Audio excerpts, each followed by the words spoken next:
Welcome back. Police departments and sheriff's offices throughout our region are always looking to add qualified officers to their ranks.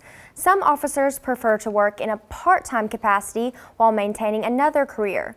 The Monroe County Sheriff's Office offers an academy for those who want to work part-time.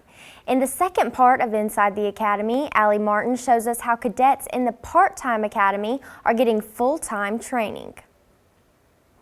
Over the past few weeks, 11 cadets in the Monroe County Part-Time Academy have learned different methods to enter a building, clearing rooms, and looking for a threat. We were able to sit in on a SWAT school, where we saw many of those techniques demonstrated.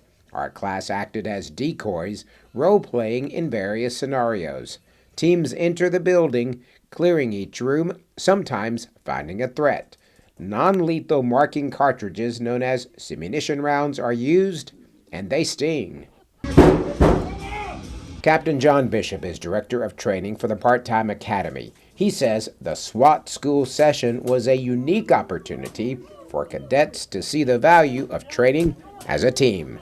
There's times that there's many critical incidents that happen, or different types of incidents that happen that require a higher skill set, a higher level of skill. And we at least offer a basic platform for officers to get started with learning those advanced skills, which helps them move to that next level. Our class is also learning the importance of physical training, or PT, as a group. Now hook 3, now hook 4. In order to graduate, each cadet must be able to complete a 1.5 mile run, an agility run, and push-ups. Cadets must achieve, based on gender and age, a score of at least 70% on all 3 tests.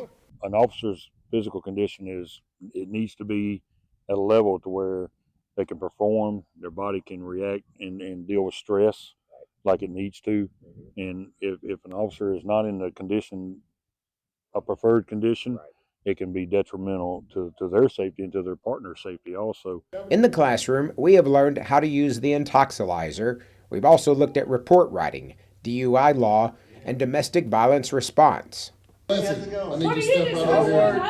along with conflict management and courtroom procedures. We also qualified with firearms in the daytime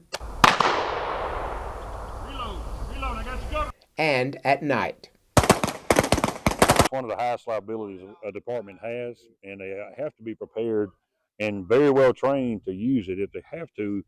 And unfortunately, in today's times, it's definitely a possibility, unfortunately. Cadets in this class come from a variety of backgrounds. Steve Wilburn retired from the Mississippi Highway Patrol 20 years ago. He is the jail administrator with the Etowah County Sheriff's Office and is taking this class as a refresher.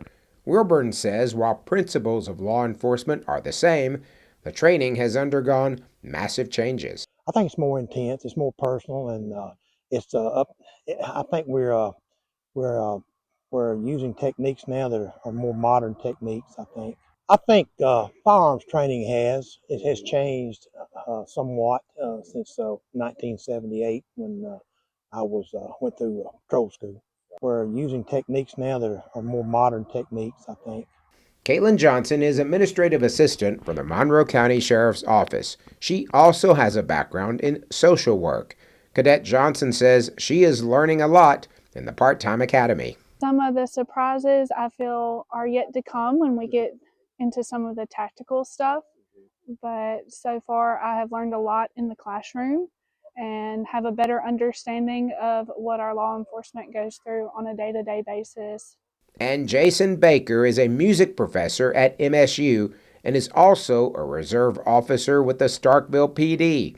For Cadet Baker, the training is tough, but top-notch. Well, I think the focus that Captain Bishop and his team have on tactics and shooting and safety and an awful lot of real-life applications, I've found that those are going to be extremely helpful. Our class has just reached the halfway mark. Over the next few weeks, we will look at self-defense techniques, patrol concepts, active shooter, and of course, there'll be a lot more PT. Telling your story in Monroe County, Allie Martin, WCBI News. Stay tuned for part 3 of Inside the Academy.